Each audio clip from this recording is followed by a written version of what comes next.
welcome back to my channel. For those of you new here, my name is Rushell, and to my returning subs, what's up? Okay, let's jump right into this video. Today I'm going to be giving you 10 tips for starter locks. Okay, let's get right into this.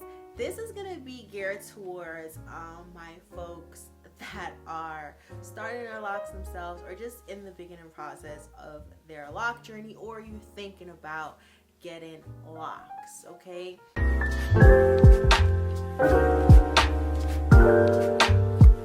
the first things first is you have to be patient. Okay, we're just gonna dive right into it. Okay, you gotta be patient. Patient is key. Okay, and I'm gonna bring up patience again and again throughout this video. And one is because this is your personal journey, okay? From the moment you decided that I'm gonna have locks, or you're gonna start this process, it became your personal journey. No matter how many videos you watch or how many videos you see with their locks, this is still will always be your personal journey, and patience is key. Next is, there are different patterns and different ways for you to start your locks. You can crochet, you can interlock, and you can palm roll. I've done all three to my hair for various reasons, okay? Now, I started off with a general palm roll. I palm roll my hair for about 4 or 5 months, and then I went to crochet, and then I interlocked. I only interlocked and crochet once. Just for a general quick understanding, each affect the size of your lock over a time period, right? So interlocking, most people say they usually do interlocks for sister locks, right? Because they're very small. We just go in a couple of times. You crochet is like your insta locks, and then palm roll, as we know, is just generally getting that hair to lock over time. There are different ways to start your lock and to continue on with your journey, but with that, you want to make sure that you're choosing the right size, okay? Now, we want to choose the right size because, one, okay, if I'm not sure what size locks I want in the future, I would probably go with a medium. If you know you don't want sister lock or micro locks, I would go with a medium, because it gives you that sweet spot. Like, my lock size are what I consider medium for my head shape, because I didn't want small locks, and I also didn't want wicks in my head, and I didn't want 20 because I feel like it makes my head look funny.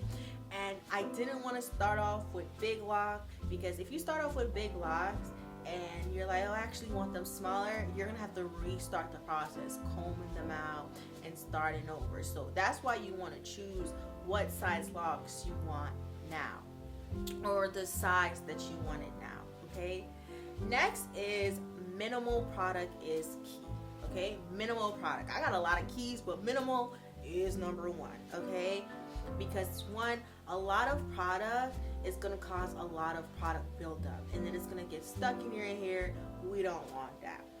Yes, we can detox our hair, but you know, I'm pretty sure you don't want to be detoxing your hair every month. So you want to make sure that you're using minimal products in your hair to avoid having so much product buildup.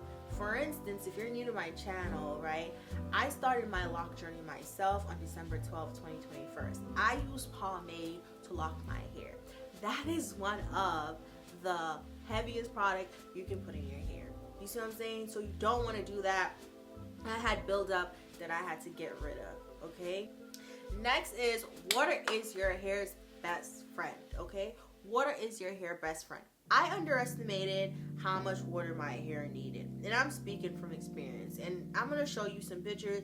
My hair for a period of time was so dry. It was so dry, and I just couldn't figure out, okay, why is my hair so dry? Why is my hair so dry? Like, yeah, I know I need to add water to my hair, but I thought me adding it, you know, a couple of times would be good. No, it was so dry. So I would recommend that you find out the porosity of your hair and see how does your hair absorb water, because then you can come up with a better regimen for you to help your hair. Next is going back to the patience, right? Locks take a long time to mature. They take up to 2 years to mature. So you have to already go in with that mindset that if I'm starting this lock process with my own hair, it's going to be a journey. okay? It's going to be a process. I cannot expect my hair to look like this person who's been started their lock journey 6 months ago and I just started today. You see what I'm saying? Like, you cannot go in with that thinking here. I'm only 1 year in and I already knew that I didn't even know it was going to be this of a process. I did not know. Next thing you want to do for sure when you're starting out with your lock journey is you want to watch out for lock breakage or thinning at the end at your roots. Why? Because it's just a sign that your hair is thinning and you know that lock is eventually going to fall out. So you want to make sure that you're watching out for that. And last but not least, you want to beware of Loc Envy. Locs already make it difficult for a lot of people to get used to their natural hair. So with locs, it kind of shifts your mind like, oh my gosh, I'm over here. You know what I'm saying? It kind of just takes you out that box. And for you to spend a lot of time looking at somebody else's locks and constantly thinking, oh my gosh, oh my gosh, oh my gosh, my locks are not getting anywhere. You have to realize, okay, this is where they are in their lock journey. Let me see where I am in my lock journey. Like, take a lot of pictures. Take a lot of pictures. That is the one thing I want to add on my way out is take a lot of pictures so you can learn to admire and love your hair. I did not realize how fast this first year was gonna go. I remember watching other people's first year journey and they would mention, oh, I wish I did this, wish I did that. And one of the main things they always mentioned was take a lot of pictures. And did I take a lot of pictures? No, I did not. And I wish I took a lot more pictures because you really and truly get to see the process of your hair and you learn to admire it and love it. And in that process, you get to learn to love yourself even more. It really, you know, teaches you to embody self-love. But yeah, definitely learn to love your hair. Admire your hair for yourself and realize at the end of the day, this is your journey, okay? This is your journey. I do want to jump in and add because I completely forgot to add this. If you're gonna dye your hair like I did during the starting part of your journey, please be careful. People have different experiences where the hair dye damages their hair, and I'm lucky that it didn't damage my hair. All I can tell you is that it takes a lot of work, okay? It takes a lot of work. So please be careful when you're dyeing your hair and just make sure that you know you're doing everything to make your hair healthy. Well, that is it for this video. I hope you guys found all my tips helpful and I really hope that it helps you on this journey. Please remember, this is your journey, not nobody else. It is not about the destination and where your hair gets. It's everything that you're learning on this journey and on this process with your hair and the journey to just self-love, okay? So yeah, continue on this journey to self-love.